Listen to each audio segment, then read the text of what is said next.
Welcome to e office user training session. जैसे कि आप लोगों को पता है कि ई ऑफिस एक ब्राउज़र बेस्ड एप्लीकेशन है।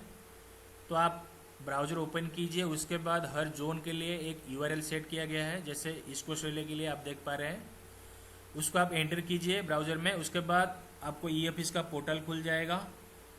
उसमें आपको मांगेगा लॉगिन आईडी और पासवर्ड मांगेगा। जैसे आप देख पा रहे हैं इधर आपका जो लॉगिन आईडी है, जैसे आप फॉर एग्जांपल देख पा रहे हैं आपका जो NIC ईमेल आईडी है, जैसे फॉर एग्जांपल satyavadi.2606@gov.in। आपका जो लॉगिन आईडी होती है वो आपका @ का पहले का जो पोर्शन है वो आपका लॉगिन आईडी है, और पासवर्ड इस ईमेल आईडी का जो पासवर्ड है आप इधर एंट्री करेंगे। ठीक है, अभी हम देखते हैं। जैसे मैंने अभी क्रोम ब्राउजर ओपन किया, जैसे अभी इधर मैं URL पुट किया, अभी आप देख पा रहे हैं ई ऑफिस का पोर्टल खुल गया। उसके बाद आपको लॉगिन आईडी और पासवर्ड एंट्री करनी है। जैसे मैंने अभी लॉगिन आईडी और पासवर्ड दे दिया, उसके बाद मेरे को लॉगिन करनी है। अभी ई ऑफिस का होम पेज खुल गया। आपको आप राइट अप साइड में आप देख सकते हैं आपका नाम और डेजिग्नेशन दिखा रहा है। अभी हम देखेंगे कोई भी डॉक्यूमेंट अगर ई ऑफिस में लेके आएंगे तो कैसे लेके आनी है। ठीक है, उसके लिए रिसिप्ट एंड डिस्पैच सेक्शन में कोई भी अगर डाक आता है, कोई भी अगर लेटर आता है, तो आपको पहले क्या करनी है, आपको स्कैन करके रखनी है। अगर हार्ड कॉपी आ रहा है उसको 20 MB के अंदर PDF फाइल में रखिए। ठीक है, तो अगर इवन आप लोग की पर्सनली अगर कोई भी डॉक्यूमेंट लेटर्स अगर आप रिसीव कर रहे हैं तो आपको ऐसे ही करना पड़ेगा। तो अभी मैं आज्यूम कर रहा हूँ कि मेरा डॉक्यूमेंट अभी सिस्टम में मैंने PDF डॉक्यूमेंट सेव करके रखा है। ठीक है, उसके लिए उसके बाद मेरे को फाइल मैनेजमेंट सिस्टम में जाना पड़ेगा। उसके बाद आप देख पा रहे इधर हम mainly receipt and files cover करेंगे। तो अभी फाइल मैनेज सिस्टम के बाद मेरे को रिसिप्ट में जाना पड़ेगा। उसके बाद मेरे को ब्राउज एंड डायरीज पे क्लिक करनी है। डॉक्यूमेंट्स मेरे को अगर अपलोड करनी है तो आप देख पा रहे हैं इधर आपको क्लियर इंस्ट्रक्शन मिल रहा है, upload only PDF up to 20 MB। आप उसको अपलोड कर लीजिए। जैसे कि मैंने अभी डॉक्यूमेंट्स आप देख पा रहे हैं, जब ब्राउज एंड डायरीज का मतलब होता है, जैसे मैंने अभी इधर ब्राउज कर लिया, उसके बाद मेरे को डायरीज करनी है। आप देख पा रहे हैं डायरी डिटेल्स के अंदर आप देख पा रहे हैं इधर रेड स्टार मार्क आपको दिख रहा है कि डिलीवरी मोड पे है और एक टाइप में है। ये मैंडेटरी फील्ड है, मैंडेटरी फील्ड आपको भरनी है। जैसे आपको डिलीवरी मोड कैसे आपको मिला है, डॉक्यूमेंट कैसे मिला, जैसे बाई हैंड मिला है तो बाई हैंड भरेंगे। अगर डॉक्यूमेंट्स का टाइप क्या है, जैसे लेटर, सर्कुलर, गाइड्स, बहुत सारे ऑप्शन है। जैसे तो आप लेटर पे क्लिक कीजिए। अगर मान लो किसी भी चीज़ में फिट नहीं हो रहा है तो आप अदर्स ऑप्शन भी है, आप अदर्स ऑप्शन भी दे सकते हैं। ठीक है, जैसे अभी मैंने लेटर दे रहा हूँ। तो उसके बाद आपको और क्या क्या चीज़ मैंडेटरी, तो ये दोनों ही था। तो और क्या क्या चीज़ है, जैसे आप देख पा रहे हैं लेटर डेट, इस लेटर में जो डेट मेंशन्ड है आप उसको डेट दे सकते हैं, ये मैंडेटरी नहीं है। रिसिप्ट डेट, जिस डेट में आप रिसीव किए हैं, ये भी हो सकता है आप बैक डेट में भी रिसीव किए होंगे तो बैक डेट भी इधर आप दे सकते हैं। जैसे मान लो बाई 9 मैंने 9 तारीख को मैंने रिसीव किया था। लेकिन आप ये चीज़ नोटिस करेंगे जो एक डायरी डेट है, ये डायरी डेट कंस्टेंट होती है। जिस दिन में आप ई ऑफिस में लेके आएंगे उसी दिन का वो आएगा जैसे, और उसको आप चेंज नहीं कर सकते। और एक आ गया कॉन्टैक्ट डिटेल्स। कॉन्टैक्ट डिटेल्स क्या है, जो भी सेंडर है उन्हीं का डिटेल्स आपको भरनी है। जैसे आप देख पा रहे हैं नीचे जो भी लेटर भेजे उनका सिग्नेचर है, उन्हीं का डिटेल्स आपको भरनी है। अगर आप कुछ चीज़ खुद इनिशिएट किए हैं, मतलब खुद भी कुछ एक डॉक्यूमेंट बना है, तो आप इधर आप खुद का डिटेल्स आप भरेंगे और इधर आप जो डिलीवरी मोड में आप सेल्फ जनरेटेड चूज़ करेंगे। ठीक है, तो आप देख पा रहे हैं कि जैसे सुधाकर साहब JGM TM BBS भेजे हैं रेलटेल से, तो आप देख पा रहे हैं कि तो उनका मैं अभी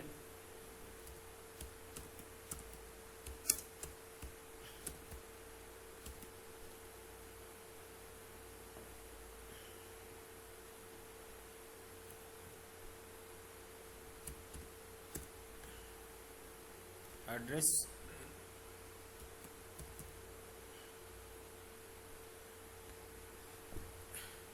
आप देख पा रहे हैं कि इधर नेम और डेजिग्नेशन और एड्रेस, इसमें जो स्टार मार्क है ये थोड़ा दूसरा कलर का है, लेकिन एड्रेस और जो दूसरा जगह में जो था वो रेड मार्क है। तो इसका मतलब नेम और डेजिग्नेशन बीच में एक को भरने से आपको हो जाएगा। आपको दोनों को भरने का ज़रूरत नहीं है। अगर आप इसमें एक को भरने से हो जाएगा, चाहे तो आप दोनों भी भर सकते हैं। उसके बाद अगर आप R2 एड्रेस बुक कर लेते हैं ताकि जब ये दोबारा अगर उनका कुछ भी अगर डॉक्यूमेंट्स आप अपलोड करते हैं, उनका डिटेल्स आपको दोबारा भरना नहीं पड़ेगा। थोड़ा सा 1-2 लेटर भरने से आपको ऑटो फिल हो जाएगा। ठीक है, आप R2 एड्रेस बुक का फीचर आपके लिए बहुत यूजफुल होगा। उसके बाद आपको जो category and subject, main category क्या है, डॉक्यूमेंट्स का जो मेन कैटेगरी क्या है, ब्रॉडर कैटेगरी क्या है, आप उसमें दे सकते हैं। जैसे मैंने अभी EFS के लिए देख रहा हूँ।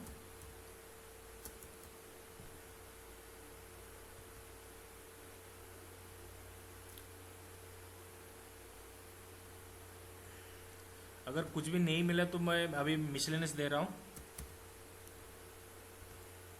उसके बाद सब्जेक्ट EFS, जैसे आप देख पर लेटर में सब्जेक्ट भी मेंशन है, ये भी यूजर ट्रेनिंग शेड्यूल।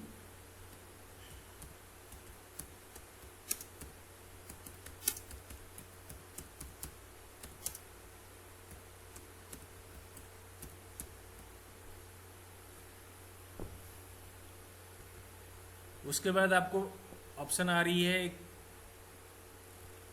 कस्टमाइज एक्यूरेंट और एक जेनरेट और जेनरेट एंड सेंड।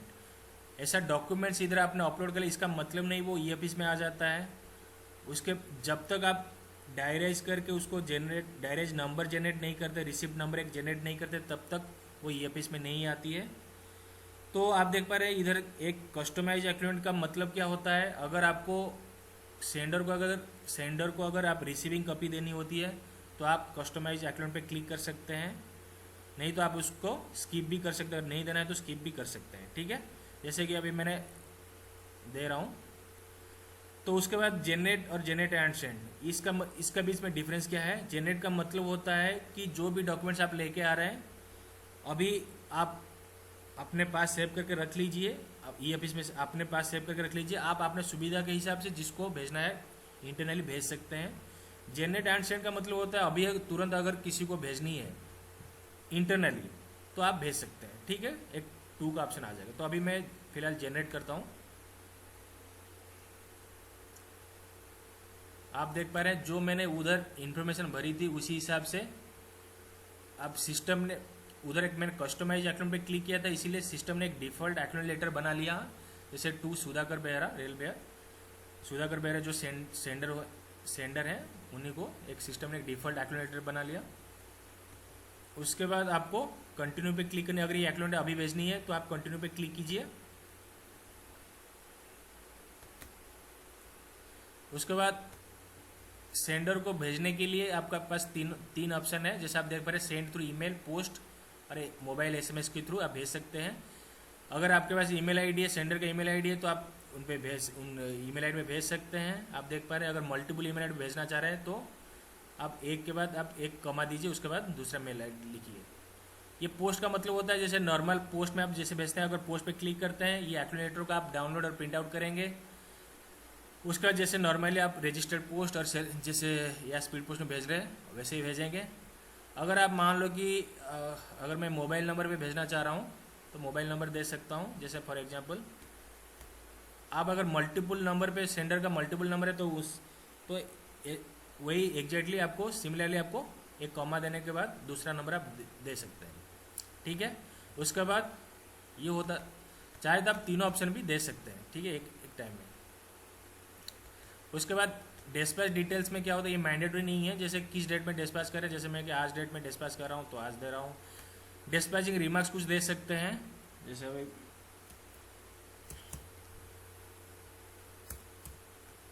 ठीक है। उसके बाद आप सेंड पे क्लिक कीजिए।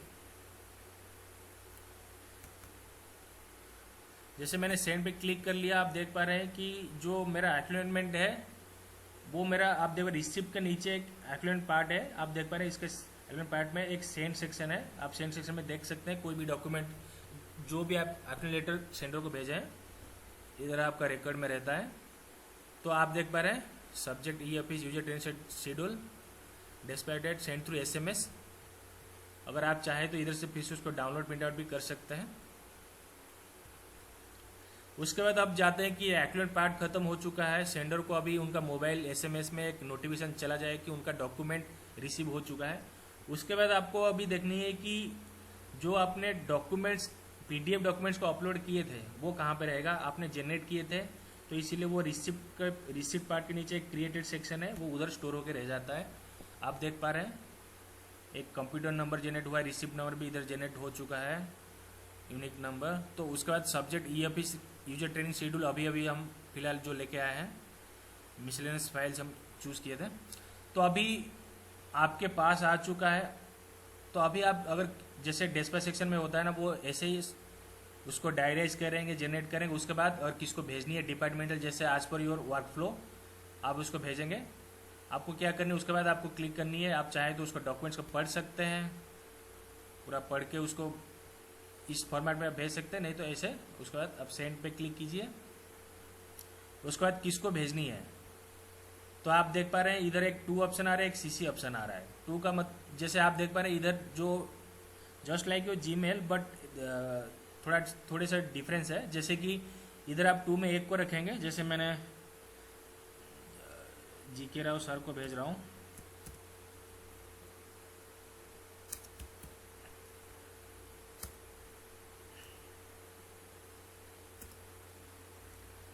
आप देख पा रहे इधर आप नाम के थ्रू सर्च कर सकते हैं, थ्रू डेजिग्नेशन सर्च कर सकते हैं, नहीं तो आप एक मार्किंग एब्रीविएशन है सबका, जैसे जीकेआर है, आप उसके थ्रू आप सर्च कर सकते हैं। सीसी में अगर मान लो 10 आदमी को भेजनी है तो 2 में आपको एक को रखनी है और बाकी सबको सीसी में रखनी है। जैसे मान लो कि अभी मैं निरूपा मैडम को भेज रहा हूँ, निरूपा साहू मैडम को भेज रहा हूँ। अगर और दूसरे किसी को भेजनी है, मान लो मैं खुद से सत्यवादी पटनायक खुद को भेजना चाह रहे, तो ये 2-3 अकाउंट है तो इसीलिए मैं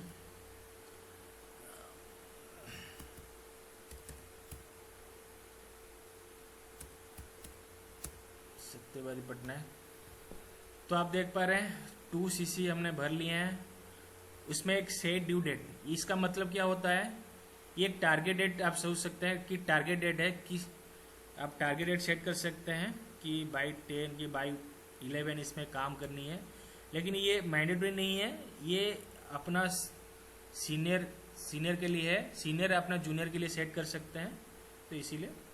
उसके बाद आपको एक्शन मतलब कि फॉरवर्ड करें कि अप्रूव कर रहे हैं कि प्लीज़ डिस्कस कि फॉर नेसेसरी एक्शन मान लो कि फॉरवर्ड आप कर रहे हैं। उसके बाद प्रायोरिटी, डॉक्यूमेंट्स का प्रायोरिटी आप सेट कर सकते हैं कि इमीडिएट है या मोस्ट इमीडिएट है, जैसे मान लो कि मैंने अभी इमीडिएट सेट किया। उसके बाद बिफोर सेंडिंग आप फॉरवर्डिंग रिमार्क्स कुछ दे सकते हैं, जैसे मैं अभी के लिए तो जस्ट डेमो लिख रहा हूँ। उसके बाद आपको सेंड करनी होती है। आप देख पा रहे हैं कि सेंड जब मैंने किया तो कहाँ पे जाके देख सकता हूँ, कोई भी डॉक्यूमेंट सेंड किया तो रिसिप्ट का नीचे एक सेंड पार्ट है, सॉरी ये सेंड पार्ट है। आप जाइए देखिए कि अभी मैंने जो ईएपी यूजर ट्रेनिंग शेड्यूल था, जो मैंने सब्जेक्ट था, जितना आदमी को भेजा उतना टाइम वो डिस्प्ले कर रहा है। सेम कंप्यूटर नंबर है, आप देख पा रहे हैं सेंडर सुधाकर बेहरा जो डॉक्यूमेंट्स को भेजे थे, सेंड टू सत्यवादी पटनायक खुद को भेजे हैं, निरूपा साहू को भेजे हैं, जीके राव सर को भेजे हैं। तो सेंड एंड टाइम डेट सब कुछ इसमें रिकॉर्ड रह जाता है। D1 मतलब होता है टारगेट डेट। तो एक चीज़ है कि अगर आप किसी को भेज रहे हैं तभी आप तुरंत सेंड आइटम को जाके आप देखिए कि जो आप ठीक आदमी को भेजे है कि नहीं। अगर आपको पता चला कि गलत आदमी को भेजे हैं तो आपके पास एक ऑप्शन है कि पुल बैक का एक ऑप्शन है। तो पुल बैक का मतलब क्या होता है, अगर आप किसी को गलती से भेज दिए तो आप पुल बैक कर सकते हैं।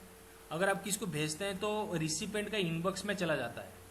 तो अभी अगर मान लो तो पुल बैक का कोई टाइम लिमिट नहीं है, एक कंडीशन है, अगर वो उसको ईएफएस को ओपन करके अपना डॉक्यूमेंट्स को पढ़ लिए तभी आप उसको पुल बैक नहीं कर सकते हैं।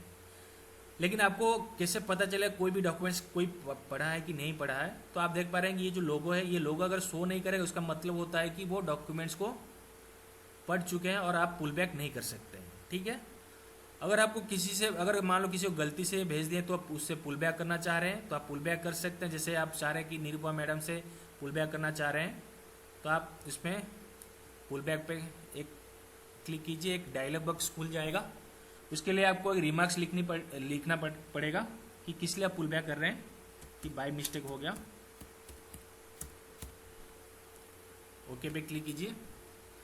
आप देख पा रहे इसमें लोगो नहीं रह रहा है। आप देख पा रहे वो जिनको आप भेजे थे उनका इनबॉक्स से आपका इनबॉक्स वो आ जाएगा। आप देख पा रहे इधर, मैं अभी इनबॉक्स में जाऊंगा। बाय डिफॉल्ट अब दिखा रहा है सेंट बाय निरुपमा साहू। तो ऐसा करके आपका डॉक्यूमेंट्स आपका इनबॉक्स वो आ जाएगा। तो अभी हम देखते हैं कि मान लो ऐसा करके आपका कंसर्न डीलर के पास जब भी डॉक्यूमेंट्स आपका आता है, तो कंसर्न डीलर, मान लो कि ऐसे कंसर्न डीलर के पास ऐसा करके बहुत सारे डॉक्यूमेंट्स आया हुआ है, तो कंसर्न डीलर अभी क्या करेगा। तो अभी क्या क्या ऑप्शन है हम देख लेते हैं। आप देख पा रहे एक सेंड बैक का ऑप्शन है। सेंड बैक का मतलब होता है जैसे यही डॉक्यूमेंट्स अगर जो भेजे उनको भेजना है तो आप तो भेज सकते हैं। तो आप देख, जैसे मैं सेंड बैक करूंगा तो 2 में बाय डिफॉल्ट उनका नाम आ जाएगा। तो ये है। तो अभी देखते हैं उसके बाद, जैसे आप इधर 3 आदमी को डॉक्यूमेंट्स भेजे थे, आप चाह रहे हैं कि और 4-5 आदमी को भेजनी है, तो आप क्या कर सकते हैं, आप इधर से जाके सेंड आइटम में जाके फर्दर वही डॉक्यूमेंट्स को और किसको भेज, और 4-5 आदमी को भी भेज सकते हैं। ठीक है, तो ये है।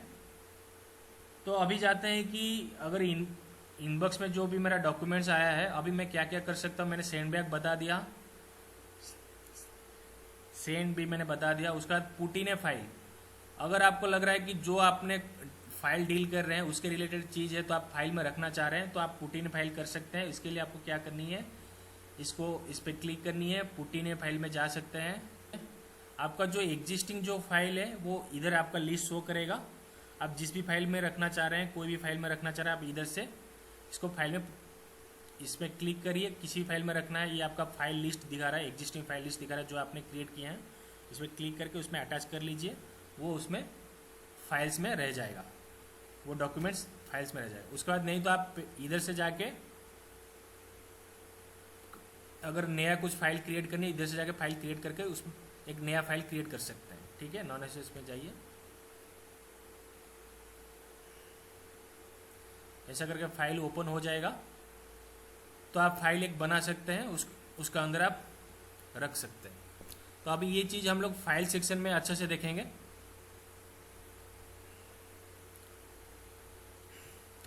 उसके बाद और क्या चीज़, जैसे पुट इन फाइल मैंने बोल दिया। उसके बाद एक व्यू है। व्यू का मतलब होता है अगर मान लो बहुत सारे आपका डॉक्यूमेंट्स आ रहा है, आप चाह रहे हैं सेग्रीगेट करने के लिए, बहुत सारे पैरामीटर होती है, उसी हिसाब से आपको सेग्रीगेट करनी है। मान लो कितना डॉक्यूमेंट्स आप ऑन रीड किए हैं, कितना डॉक्यूमेंट्स आप रीड किए हैं, वो इतना डॉक्यूमेंट्स मेरा ऑन रीड किया, तो वो पूरा का पूरा सेग्रीगेट करके दिखा रहा है। तो मैं अभी ऑल कर रहा हूँ। उसके बाद एक कॉपी का फीचर्स है। आप देख पा रहे कॉपी का फीचर्स क्या होती है। अगर मान लो जैसे सुधाकर बेहरा सर ने ये डॉक्यूमेंट्स को भेजे हैं, मान लो वो रिपीटेडली आपको डॉक्यूमेंट्स भेज रहे हैं, तो अगर कॉपी का फीचर्स मैंने यूज़ करता हूँ, आप मान लो उस सुधाकर सर ने फिर से कोई डॉक्यूमेंट्स भेजे हैं, तो उनका डॉक्यूमेंट्स आप इधर अपलोड करेंगे। लेकिन जब कॉपी का फीचर्स जो आपने यूज़ किए, कॉपी का फीचर्स का मतलब जो मेटाडाटा उनके लिए जो भरा गया है वो आपको दोबारा भरने का ज़रूरत नहीं है, वो पूरा का पूरा वही चीज़ कॉपी हो गया। और थोड़ा बहुत अगर कुछ चेंज करनी है तो आप चेंज कर सकते हैं। ठीक है, ये हो गया आप लोग के लिए बहुत ज़्यादा यूज़फुल होगा ये चीज़, अगर सेम सेंडर आपको भेज रहे हैं डॉक्यूमेंट्स। ये हो गया, कॉपी हो गया। तो क्लोज का ऑप्शन, मान लो कोई भी अगर डॉक्यूमेंट्स आया था वो ओनली इन्फॉर्मेशन ओरिएंटेड था, मान लो कि उसके ऊपर काम वर्क कंप्लीटेड हो चुका है, तो आप उसको क्लोज कर सकते हैं। रिसिप्ट में इसमें जाके क्लोज में जाके क्लोज कर सकते हैं कि जस्ट वर्क कंप्लीटेड।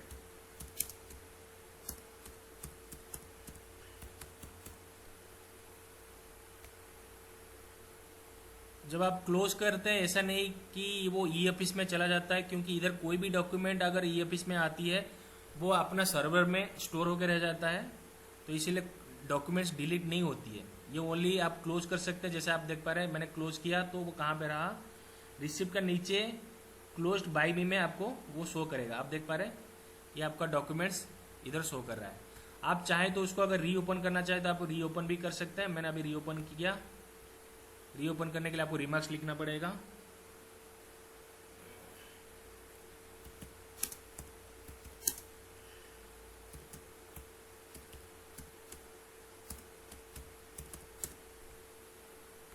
अभी मैंने तो जब मैंने रीओपन किया फिर से वो इनबॉक्स में आ जाएगा। ठीक है, तो ये हो गया क्लोज का।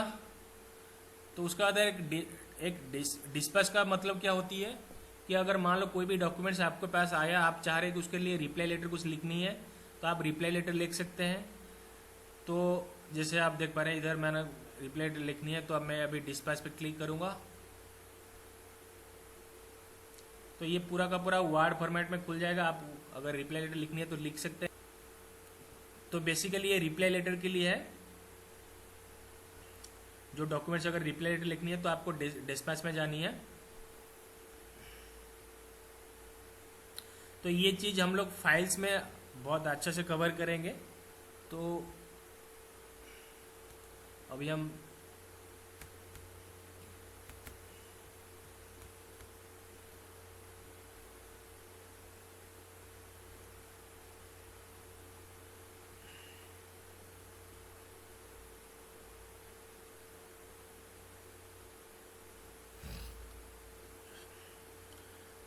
रिसिप्ट सेक्शन में और क्या क्या चीज़ रहेगा हम उसको देखते हैं। जैसे एक रह गया कि ईमेल डायरेक्शन।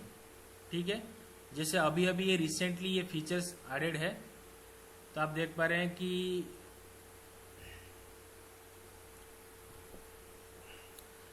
ईमेल डायरेक्शन का क्या काम होती है। अगर मान लो कोई भी ये जो NIS ईमेल आईडी में कोई भी आपका अटैचमेंट आती है, तो आप उसको डायरेक्ट इधर से आप EFIS में आके उसको डायरेक्ट डायरेज कर सकते हैं, रिसिप्ट में लेके आ सकते हैं, डायरेज कर सकते हैं। तो उसके लिए हमको क्या करनी पड़ेगी, तो अभी हम जाते हैं कि फिर से हम होम पेज में उसको लॉग आउट कर लेते हैं, फिर से हम ओपन करते हैं। जैसे मान लो दूसरे को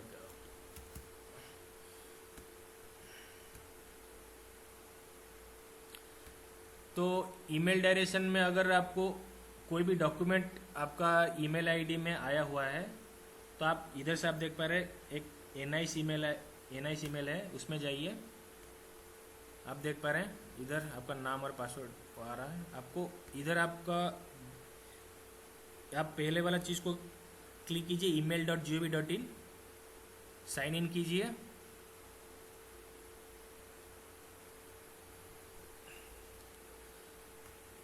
जैसे आप देख पा रहे हैं उनका इनबॉक्स में, मान लो कोई भी इनबॉक्स में कोई भी डॉक्यूमेंट्स लेते हैं। जैसे मैंने मैडम को कुछ डॉक्यूमेंट्स भेजा था, तो आप देख पा रहे हैं ये अभी मैं ओपन करता हूँ।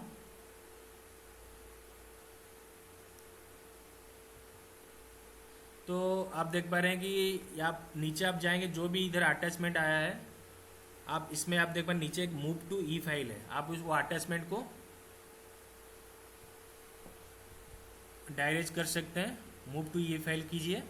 और एक चीज़ आप इधर से ध्यान रखेंगे अगर अटैचमेंट अगर आपका PDF आया हुआ है तभी वो ई फाइल को मूव होती है। ठीक है, मैं अभी मूव टू ई फाइल करता हूँ। इधर आपको एक कंफर्मेशन आपसे ले रहा है।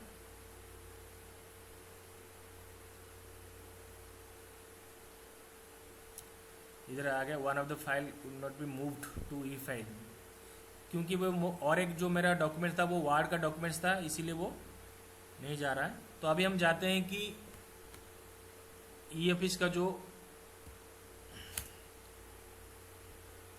फाइल मैनेजमेंट जाते हैं।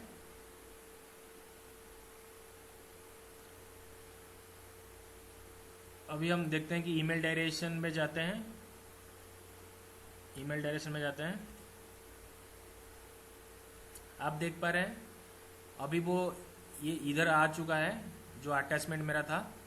ठीक है, आप चाहे तो उसको हटाना चाहे तो इसमें क्रॉस पे क्लिक करने से हटा सकते हैं, पूरा ईमेल डायरेक्शन से हट जाएगा। अगर आपको इसको डायरेक्ट करनी है आप सब्जेक्ट पे क्लिक कीजिए। ठीक है,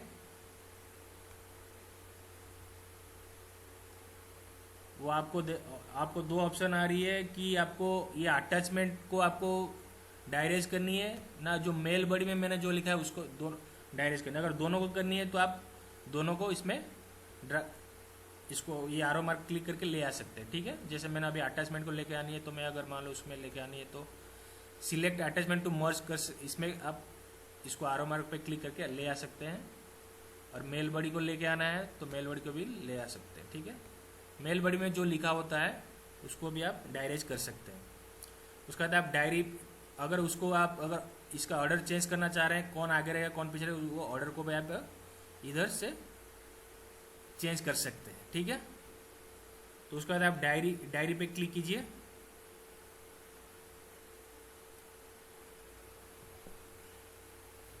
आप देख पा रहे हैं जो मैंने एक डॉक्यूमेंट्स भेजा था, जो NIC ईमेल ID में भेजा था, इनबॉक्स में वो आ गया था। उसके बाद मैंने ऐसा करके अभी मैं डायरेक्ट कर सकता हूँ। जो भी मेरा डॉक्यूमेंट्स इधर आया, जैसे हम लोग रिसिप्ट में हम प्रीवियसली लिखा है वैसा करके आप इसको डायरेक्ट कर सकते हैं। फिर आप जनरेट करेंगे तो क्रिएटेड में रह जाएगा।